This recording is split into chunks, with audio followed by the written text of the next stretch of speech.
So Europe and United States of America historically has been represented by liberalism, liberal policies, and liberalism is very intrinsically related with creativity, innovation, democracy, secularism, multiculturalism, uh, higher level of education, better health facilities. So it's kind of as a story of humanity which it can do wonders. It's just a kind of a leadership within nation states that uh, represent.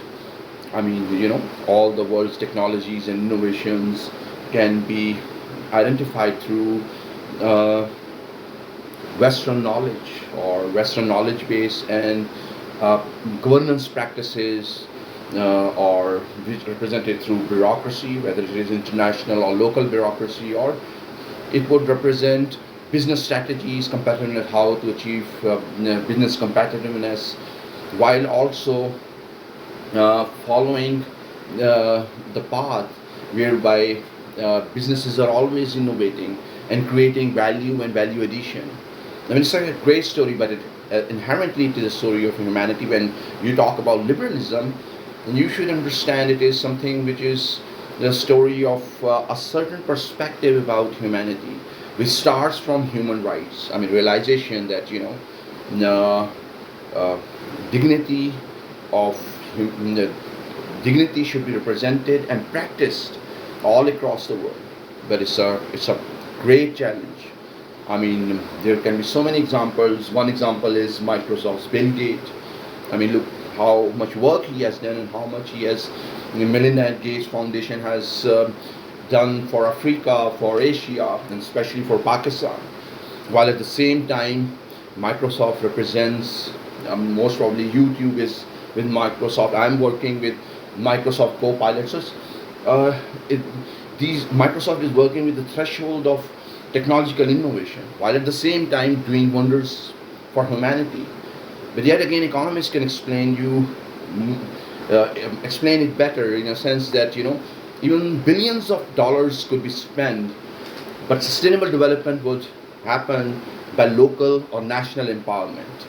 I mean, when you empower the citizens, when you empower the labor class, or when you empower the people who are educated, who are talented, only then real progress happens. And therefore, West thought, liberalism was kind of an idea to empower everybody, empower every citizen in Europe and United States of America. But then we have different definitions of liberalism. I mean, liberalism is kind of is a free society with no culture. Is kind of a very it's a bias impression. Uh, if you can even Latin America represents liberal values. If it is about freedom to choose anything. I mean, even sexual orientation would come into it. Liberalism instead it has a cultural representation as well. And here I would say a bit few words about my alma mater, Institute of Social Studies, International Institute of Social Studies of Erasmus University. Um, about a year ago, ISS had a new rector, Professor Root, and he's somebody I would identify him as who stands for feminism, somebody who wants to change the world to then promote more feminist values. I mean, inherently, feminism is something which is identified with peaceful behaviors and peaceful outcomes. I mean, that's kind of yes. Netherlands is a free society. It's a liberal society.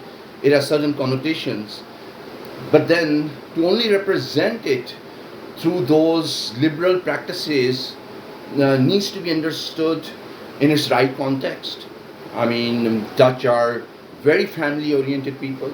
Uh, Maybe the institution of marriage all across Europe or United States of America is a bit shaky, but then it has again an economic implication because if you if in Europe or United States of America you get to be married, if a man gets to be married with a woman, or if this the marriage happens between man and a woman, or husband and wife, then uh, there is the laws would not really encourage separation.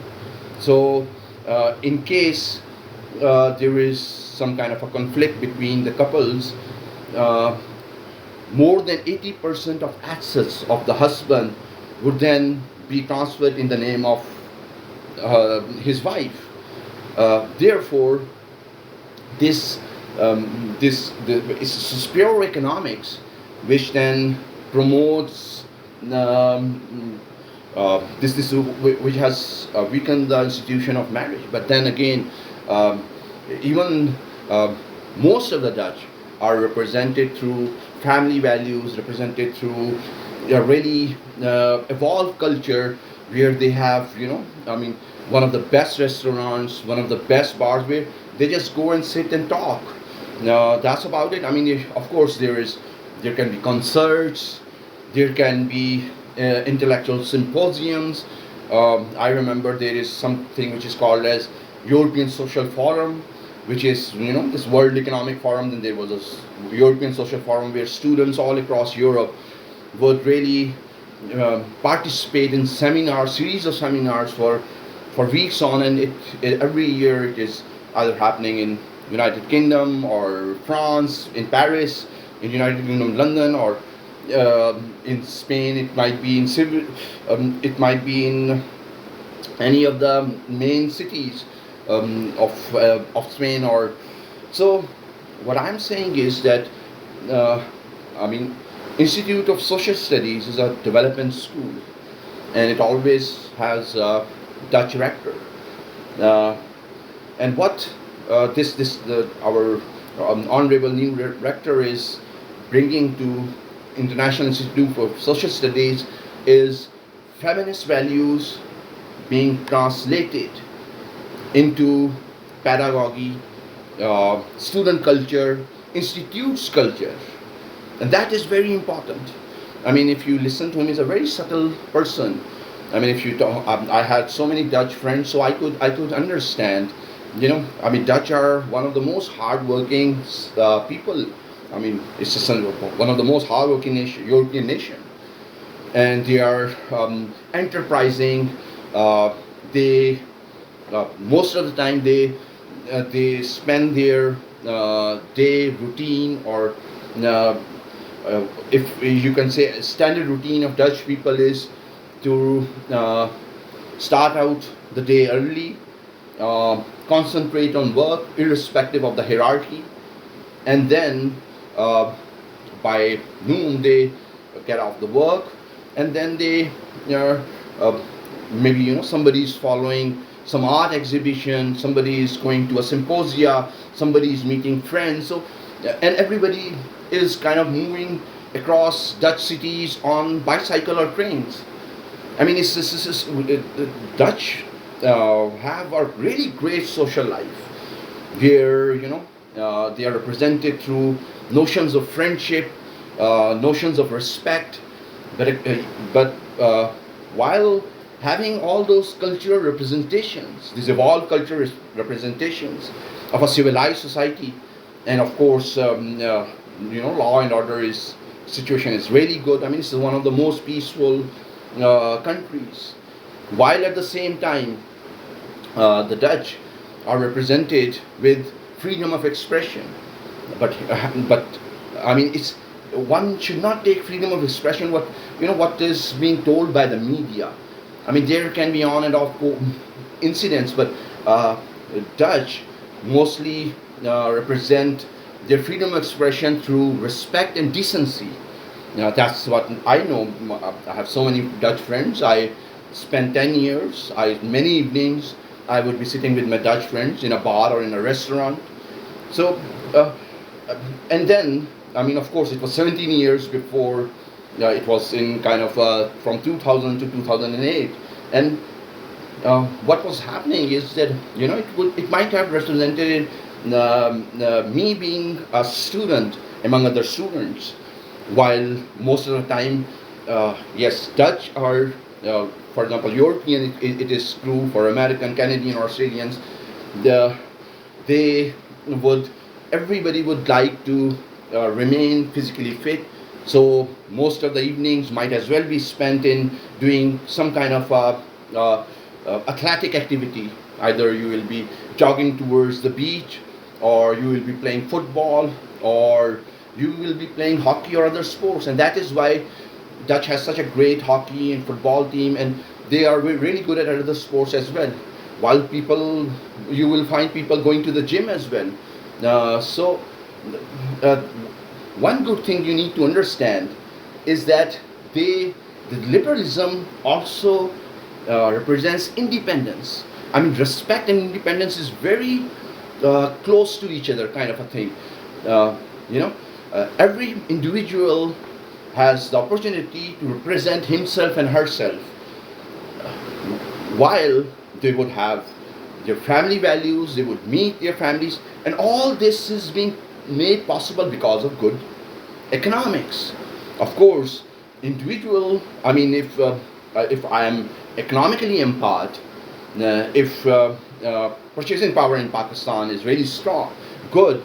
I have a very distinguished career at senior management positions in universities and academic institutions. So I was earning one of the high salaries, which should make me able to buy a house and have a steady life, give my daughters one of the best education, have maybe, every summer I should be going to Europe or something like this, and I should be, uh, you know, leading a very healthy and fulfilling life. But again, Pakistan is a developing country. The difference between Pakistan and India in 1980 was Pakistan's purchasing power was better. The value of Pakistani rupee was better. But now Pakistani rupee, it might be, maybe few Pakistani rupees are equal to one Indian rupee. So this is very important to consider.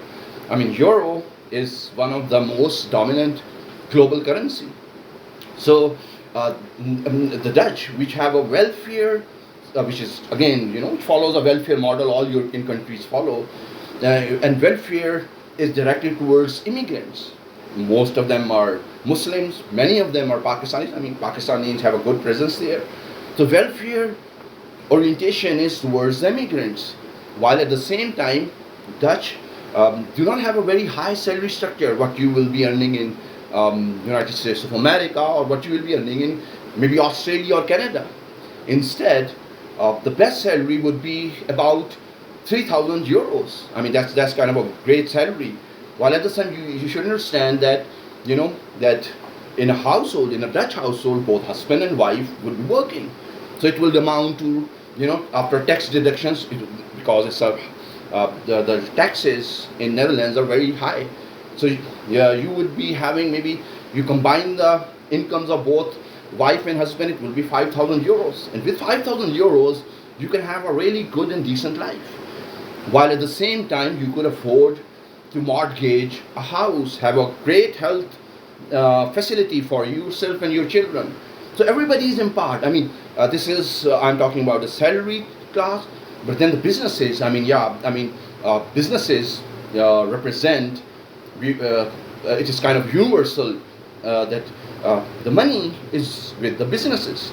So an entrepreneur, a management guru, or a staff member who belongs to at a hierarchy, he's at the top of the hierarchy of the management in a private enterprise, would be earning maybe 10,000 euros or 20,000 euros.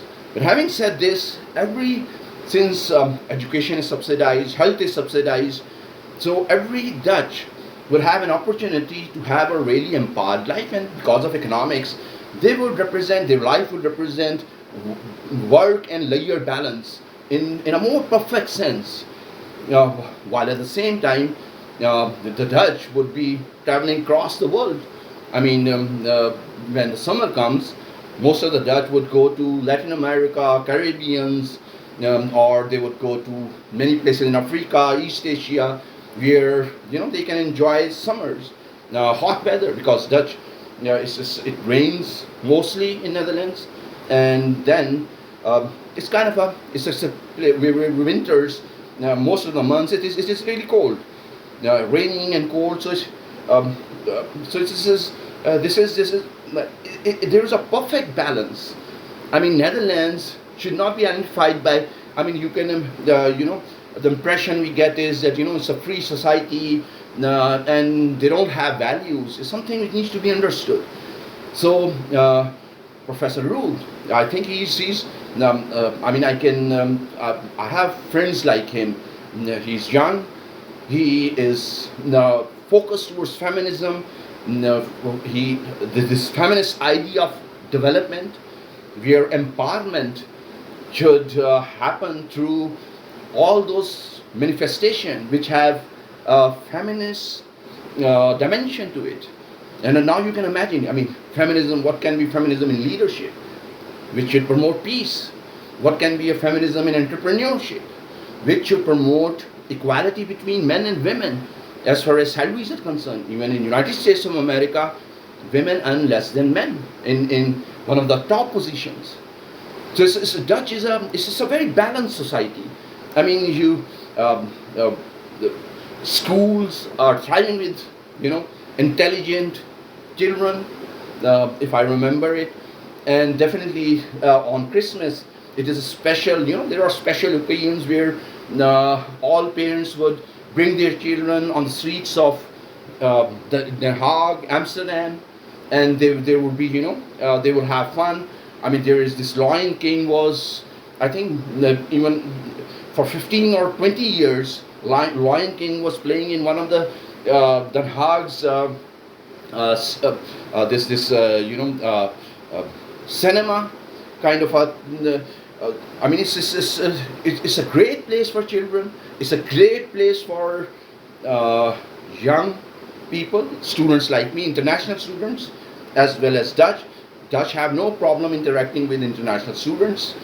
They would meet you. They are one of the most friendly people. But yes, they're very confident. I mean, independence, independent identity is something which is kind of amazing. I mean, it brings you confidence. I have noted this kind of independence among young Pakistani students, university going students. Uh, but then there has to be a balance. I mean, independence should be connected with hard work, really, and respect and honesty and all the noble human values.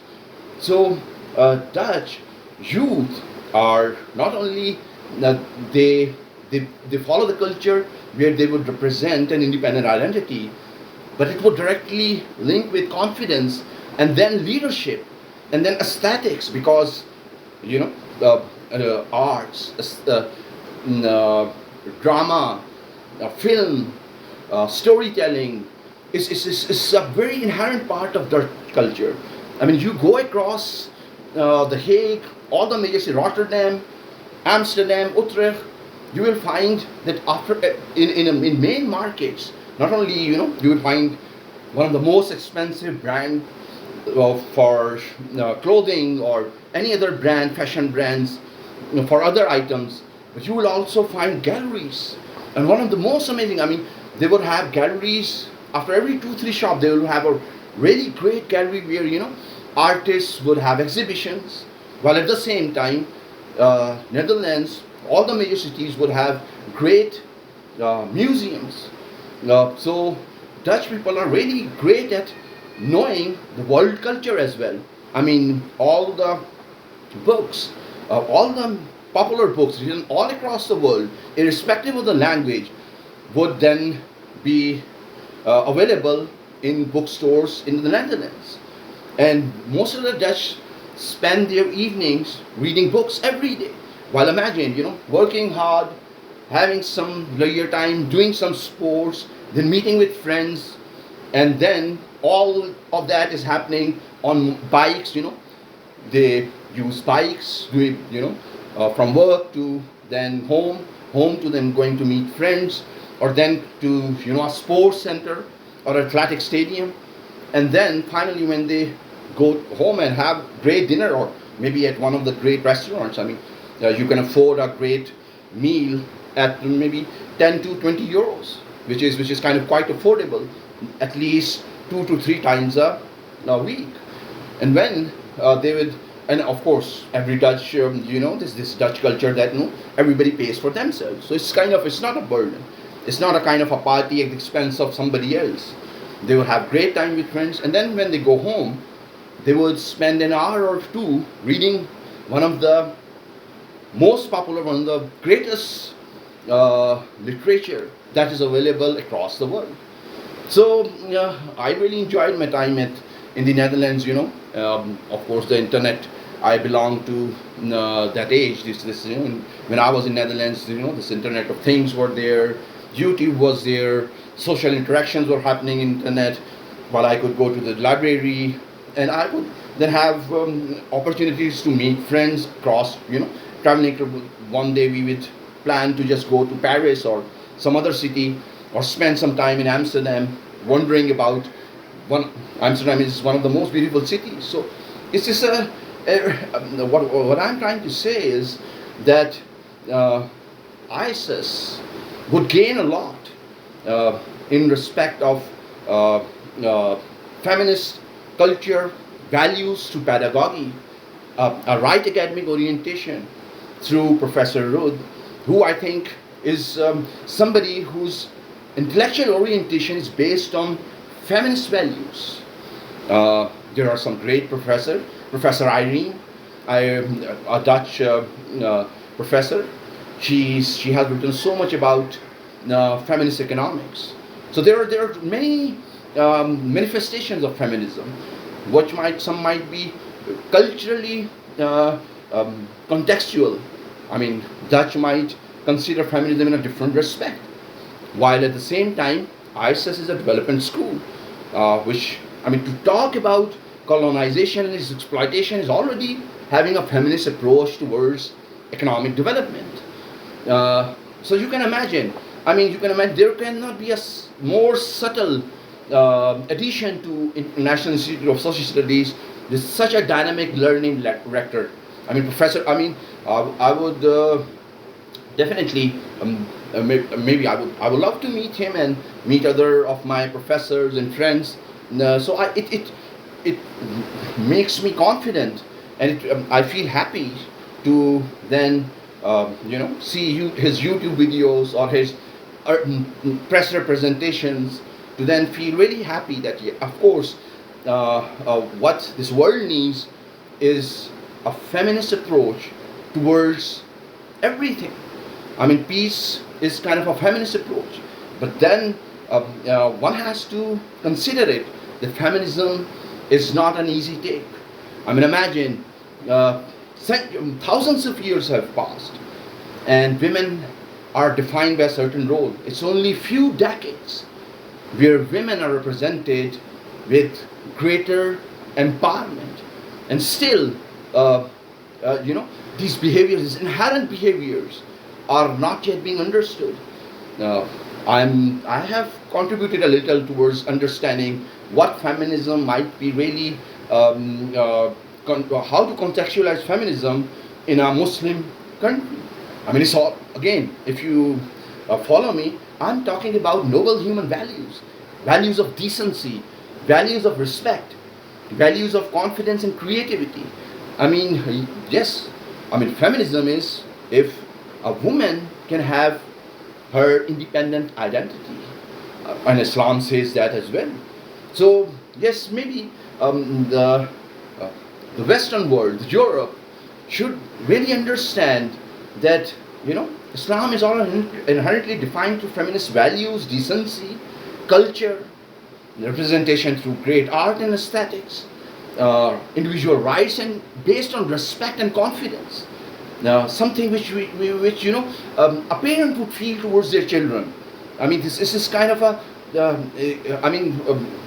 It's not the same case though, but yes, being a middle-aged man, I couldn't explain it in better words. I mean, maybe when I was young, it would be more about having freedom, but then the peace and security of the region would be very important. I mean, of course, Europe was considered to be one of the most safest place where you can just have a walk at the middle of the night. So there are different aspects. So I would define ISS now with a leadership and a team which really wants to bring greater feminist perspective to the story of economic development or social development. And therefore, I'm sure great new ideas will come out of this leadership. I mean, there could be, again, imagine, I mean, these values which I'm saying that Dutch represent values of friendship, honor, bravery, respect, uh, mm, education, intelligence, trust, ethics.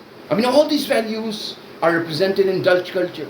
While at the same time, there is a subtle difference that it also culminates into a lot of independence and individual identity, which can create leaders. I mean, for it could be an interesting model for Pakistan. I mean, this is modern. I mean, modernism is defined not through household economics, but through individual identities. I mean, this talk. Of course, the parents are responsible to educate their children. They should fund for their university education, but most importantly, their children uh, should grow up to be responsible, decent adults who are represented through noble human values. I mean, it's like transforming the world. I mean, I think ISIS might have young students. I mean, they have young